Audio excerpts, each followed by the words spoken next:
Hello students, work and energy chapter में हमने आपको कल क्वेश्चन 4 तक बताया था। आप इसके बाद क्वेश्चन 5 आप देखिए। क्वेश्चन 5 में आपके यहाँ दिया गया है a mass of 10 kg is at a point on a table. ठीक है, it is moved to a point B if the line joining A B is horizontal. What is work done on the object by the gravitational force? तो यहाँ पर आप सोच लीजिए कि ये मान लीजिए आपका जो था टेबल है। ठीक है, टेबल पर यहाँ पर ये है बॉल रखा हुआ है, ये पॉइंट ए है। यहाँ से आपने बॉल को ले गया पॉइंट बी पर, यानी डिस्प्लेसमेंट यहाँ पर हुआ, इस डायरेक्शन में हुआ। डिस्प्लेसमेंट यस इस डायरेक्शन में हुआ ए से बी की ओर, लेकिन इसमें ग्रेविटेशनल फोर्स जो काम कर रहा है, जिसको आप ग्रेविटी कहते हैं, जिसको आप वेट कह सकते हैं, वेट ऑफ ऑब्जेक्ट, वो नीचे की ओर काम कर रहा है। ठीक है, यानी फोर्स और डिस्प्लेसमेंट यहाँ पर एक दूसरे के परपेंडिकुलर हैं, तो यहाँ पर वर्क डन नहीं होगा। यानी इसमें आप इसका सलूशन में लिखेंगे कि in this case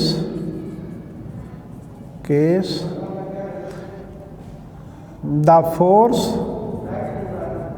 of gravity and displacement are perpendicular to each other, so the work done by the gravity या gravitational force by the gravitational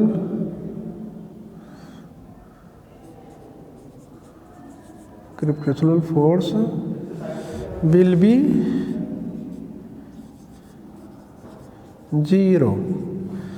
ये आपका सॉल्यूशन हो गया क्वेश्चन नंबर 5 का। ठीक है, ये क्वेश्चन नंबर 5 को आप सॉल्व कर लीजिए। ठीक है,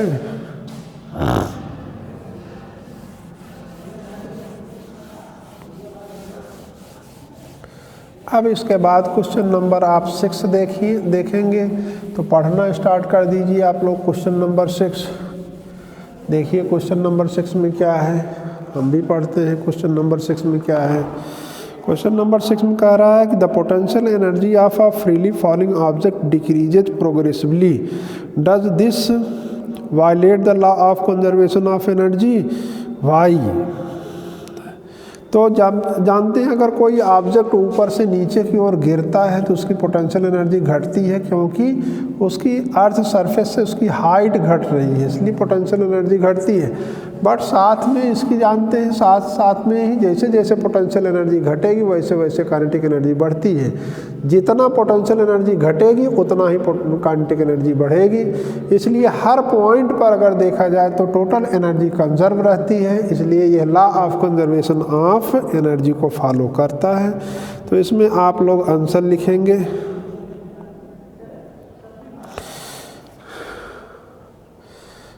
इसमें सॉल्यूशन में आप लिख दीजिएगा कि it follow law of conservation of energy,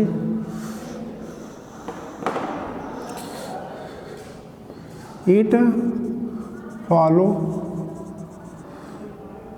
law of conservation of energy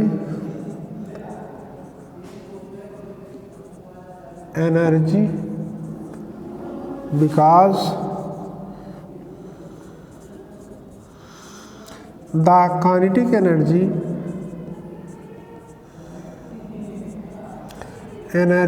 increases with decreasing of of potential energy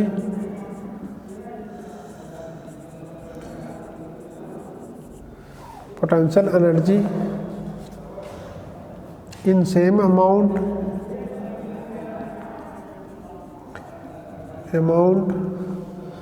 and total energy remains constant at all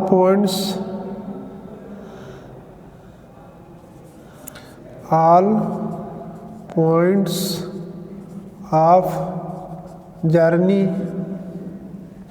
ठीक है, ये इसका आंसर आप लिख दीजिएगा सॉल्यूशन में आप। ठीक है,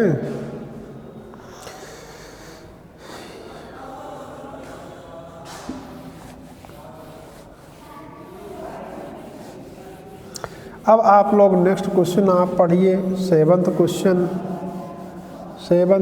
आप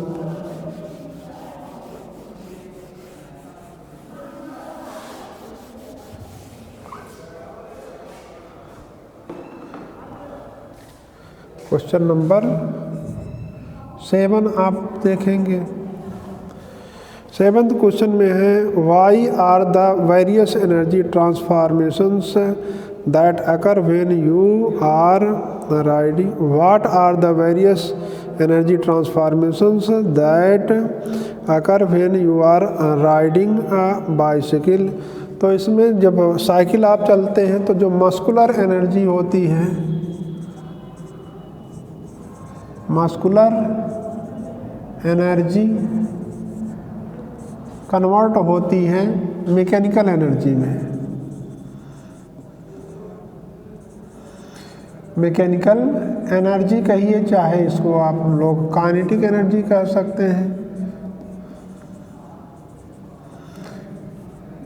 क्योंकि आप देखिए अपने मसल से आप ताकत लगाते हैं तो आपकी मसल की एनर्जी लॉस होती है, लेकिन उसके साथ साथ साइकिल की स्पीड बढ़ती है तो साइकिल में काइनेटिक एनर्जी आती है। तो समझ लो मस्कुलर एनर्जी यहाँ पर काइनेटिक एनर्जी में कन्वर्ट होती है। इन दिस केस में लिख देंगे, यही हम सेंटेंस बोल दे रहे हैं, आप लोग लिख लीजिएगा।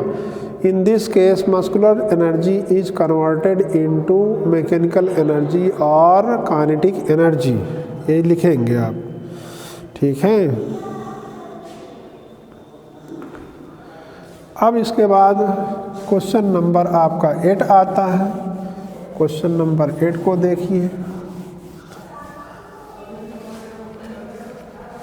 क्वेश्चन 8 आप देखेंगे तो पढ़िए पहले क्वेश्चन 8 को, कायदे से उसको समझिए, तब उसका कंक्लूजन निकालेंगे। Does the transfer of energy takes place when you push a huge rock with all your might and fail to move it, where is the energy you spend going. तो इसमें देखिए एनर्जी तो यहाँ transfer नहीं होगी, क्योंकि यह जो वाल है, जो चीज़ आप पुश कर रहे हैं, ठीक है, जो ह्यूज रॉक है उसको पुल कर रहे हैं, वो मूव नहीं कर रहा है। तो जब वो मूव नहीं कर रहा है, वर्क डन नहीं हो रहा है, तो एनर्जी ट्रांसफॉर्म नहीं होती है।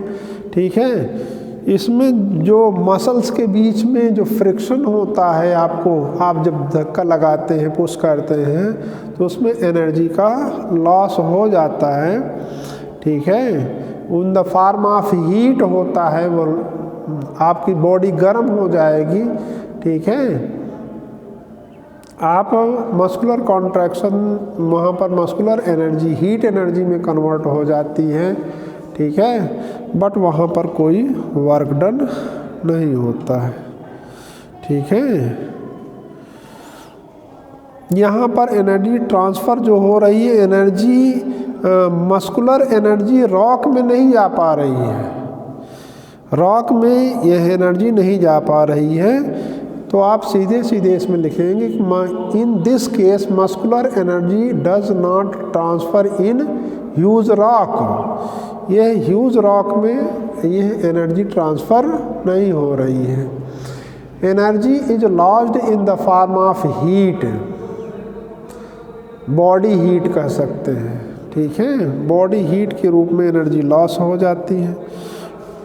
और क्वेश्चन नंबर 9 आप देखेंगे तो उसमें आपके यहाँ दिया गया है A certain household has consumed 250 unit energy during a month. एक मंथ में 250 यूनिट एनर्जी कंज्यूम हो रही है कहीं किसी घर में, हाउस होल्ड में।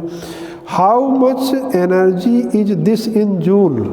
ये क्वेश्चन नंबर आपके यहाँ 9 है। इसमें हम लोग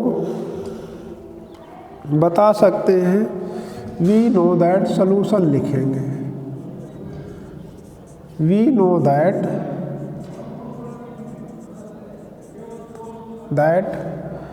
1 unit is equal to, 1 unit का मतलब 1 किलोवाट आवर, 1 किलोवाट आवर, और इसको हम लोग कह सकते हैं ये है, ये कितने जूल के बराबर होता है? 3.6 इंटू 10⁻6 जूल। सो दिया गया है 250 units is equal to 250 into 3.6 into 10⁻6 joule. अब इसको मल्टीप्लाई कर लीजिए आप, 250 और 3.6 को मल्टीप्लाई करके यहाँ पर लिख दीजिए, और 10⁻6 तो लगाएंगे यहाँ पर लिख करके, ठीक है, जो मल्टीप्लिकेशन से जो आए वही आंसर हो जाएगा आपका। ये यूनिट को जूल में कन्वर्ट करने का क्वेश्चन था, ठीक है, इसको आप लोग नोट कर लेंगे। आज का लास्ट क्वेश्चन हम आपको बताएंगे 10, क्वेश्चन नंबर 10, ठीक है।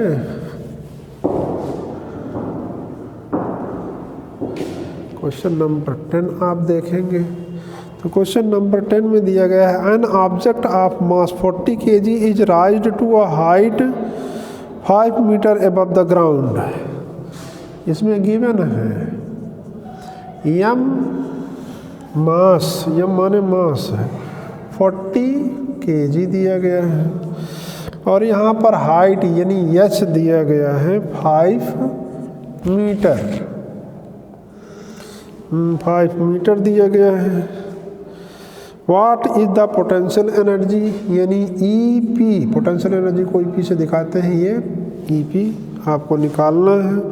If the object is allowed to fall, find the kinetic energy when it is half way down, ठीक है। तो पहले यानी ई के भी निकालना है, कि माने काइनेटिक एनर्जी, व्हेन तो ऑब्जेक्ट इज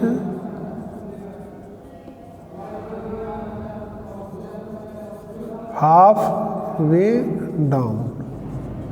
ये दो केस हैं, तो इसमें आप पहले तो लगाएंगे पोटेंशियल एनर्जी, सॉल्यूशन है ये,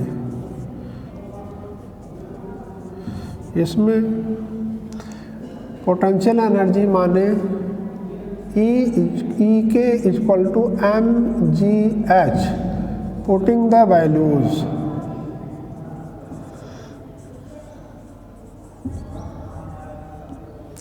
तो E K equal to m की वैल्यू 40 दी गई है, रख दीजिए, जी की वैल्यू 10 लीजिए, 9.8 भी ले सकते हैं, अगर नहीं दिया रहता तो 9.8 भी ले सकते हैं, 10 भी ले सकते हैं, और एच की वैल्यू यहाँ पर 5 है, यहाँ पर ब्रैकेट में लिख लेंगे g equal to 10 metre per second square, ठीक है।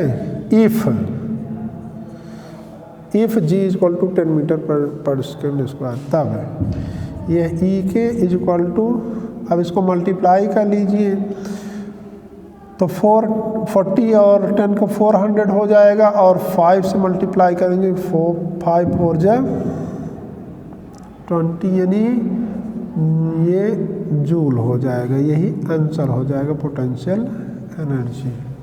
ठीक है, और सेकंड का आप निकालेंगे,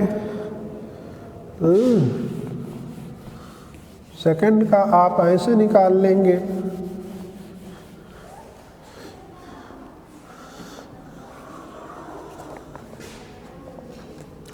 जितनी एनर्जी का, जितनी पोटेंशियल एनर्जी डिक्रीज करेगी उतनी काइनेटिक एनर्जी इंक्रीज करेगी।